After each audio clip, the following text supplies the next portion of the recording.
പ്രളയാനന്തരം ബാരാപ്പോൾ പുഴയിൽ നിന്നും പൊതുമേഖലാ സ്ഥാപനമായ സെറാമിക്സിന്റെ നേതൃത്വത്തിൽ വാരിക്കൂട്ടിയ മണൽ വിൽപ്പന തുടങ്ങി.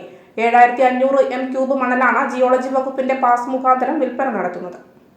2018-ലും 2019-ലും ഉണ്ടായ പ്രളയത്തിൽ വൻതോതിൽ മണലും കല്ലും പുഴകളിൽ അടിഞ്ഞ് പുഴകളുടെ ആഴം കുറയുകയും നീരൊഴുക്കിനെ ബാധിക്കുകയും ചെയ്തിരുന്നു. ഇതുമൂലം വീണ്ടും പുഴ കവിഞ്ഞൊഴുകി വെള്ളപ്പൊക്കം ഉണ്ടാകാതിരിക്കാൻ പുഴകളിൽ നിന്നും മണലും മാലിന്യങ്ങളും നീക്കം ചെയ്യാൻ സർക്കാർ സെറാമിക്സിന് അനുമതി നൽകിയിരുന്നു. സ്വകാര്യ പങ്കാളിത്തത്തോടെ മണൽ നീക്കം ചെയ്യൽ ആരംഭിച്ചപ്പോൾ വൻ വിവാദമുണ്ടാവുകയും പാതിവെച്ച് നിർത്തുകയുമായിരുന്നു. വാരിക്കൂട്ടിയ മണൽ സ്വകാര്യ വ്യക്തികളിൽ നിന്നും നിശ്ചിത കാലത്തേക്ക് ലീസിനെടുത്ത സ്ഥലത്ത് 3 വർഷമായി നശിക്കുകയായിരുന്നു. വാരിക്കൂട്ടിയ മണൽ നീക്കം ചെയ്യാത്തതിനാൽ സ്ഥലം ലീസിന് കൊടുത്തവരും മണൽ വാരാൻ സെറാമിക്സിന് സഹായങ്ങൾ നൽകിയവരും ഹൈക്കോടതിയെ സമീപിച്ചു.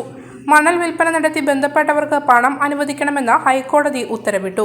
വാരിക്കൂട്ടിയ മണലിന്റെ അളവും വിലയും നിശ്ചയിക്കാൻ ജലസേചന വിഭാഗത്തിനും നിർദ്ദേശം നൽകി. മണൽ വിൽപ്പനയ്ക്കായി നിരവധി തവണ ലേലം വെച്ചെങ്കിലും ആരും ഏറ്റെടുക്കാനെത്തിയില്ല.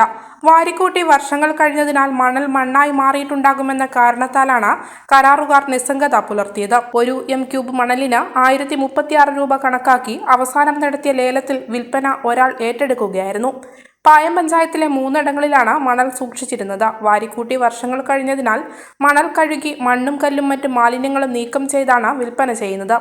100 അടി മണലിന് 6800 രൂപ എന്ന നിരക്കിലാണ് വിൽപ്പന.